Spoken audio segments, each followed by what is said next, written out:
সোনারগাঁয়ে প্রাথমিক শিক্ষা পদক, ক্রীড়া সাংস্কৃতিক শিক্ষাভিত্তিক কুইজ ও কাবিং প্রতিযোগিতা ও পুরস্কার বিতরণ অনুষ্ঠিত হয়েছে। সোনারগাঁ প্রতিনিধি পরিমল বিশ্বাসের প্রতিবেদনে দেখুন বিস্তারিত। সোনারগাঁয়ে জাতীয় প্রাথমিক শিক্ষা পদক, ক্রীড়া সাংস্কৃতিক শিক্ষাভিত্তিক কুইজ ও কাবিং ইউনিয়ন পর্যায়ের প্রতিযোগিতা ও পুরস্কার বিতরণী অনুষ্ঠান অনুষ্ঠিত হয়েছে।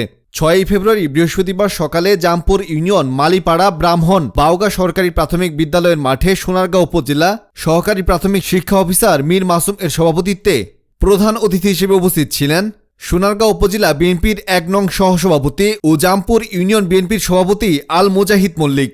বিশেষ অতিথি হিসেবে উপস্থিত ছিলেন জামপুর ইউনিয়ন ভারপ্রাপ্ত চেয়ারম্যান কামরুজ্জামান, মালিপাড়া ব্রাহ্মণ বাউগা সরকারি প্রাথমিক বিদ্যালয়ের ভারপ্রাপ্ত প্রধান শিক্ষক ফাতেমা চৌধুরী, মহজমপুর সরকারি প্রাথমিক বিদ্যালয়ের প্রধান শিক্ষক সলিমুল্লাহ মিয়া, মুসারচর সরকারি প্রাথমিক বিদ্যালয়ের প্রধান শিক্ষক মনিরুল ইসলাম, বুরন্দি সরকারি প্রাথমিক বিদ্যালয়ের প্রধান শিক্ষক নরুন নাহার প্রধান, বাসাবতিলাব সরকারি প্রাথমিক বিদ্যালয়ের প্রধান শিক্ষক ফাতেমা খাতুন প্রধান, গজারিয়াপাড়া সরকারি প্রাথমিক বিদ্যালয়ের প্রধান শিক্ষক সানজিদা আফরিন প্রধান, নানাখী সরকারি প্রাথমিক বিদ্যালয়ের প্রধান শিক্ষক আবুল বাশার প্রধান, সাদিপুর সরকারি প্রাথমিক বিদ্যালয়ের সহকারী শিক্ষক ফেরদৌসী আক্তার, মালিপাড়া ব্রাহ্মণ বাউই সরকারি প্রাথমিক বিদ্যালয়ের অবসরপ্রাপ্ত হেলেন আক্তার, ছাত্রছাত্রী, অভিভাবক সহ গণ্যমান্য ব্যক্তিরা উপস্থিত ছিলেন।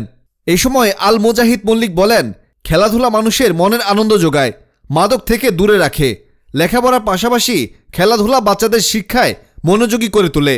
মোবাইল বাচ্চাদেরকে দেওয়া যাবে না, আপনারা বাচ্চাদের হাতে ফোন দিবেন না, লেখাপড়ায় মনোযোগী করে তুলবেন। তোমাদের ভবিষ্যৎ মঙ্গল কামনা করি। আমার সামনে অভিভাবকবৃন্দ, ক্রীড়া সাংস্কৃতিক অনুষ্ঠানের শিক্ষক এবং সহকারী শিক্ষকগণ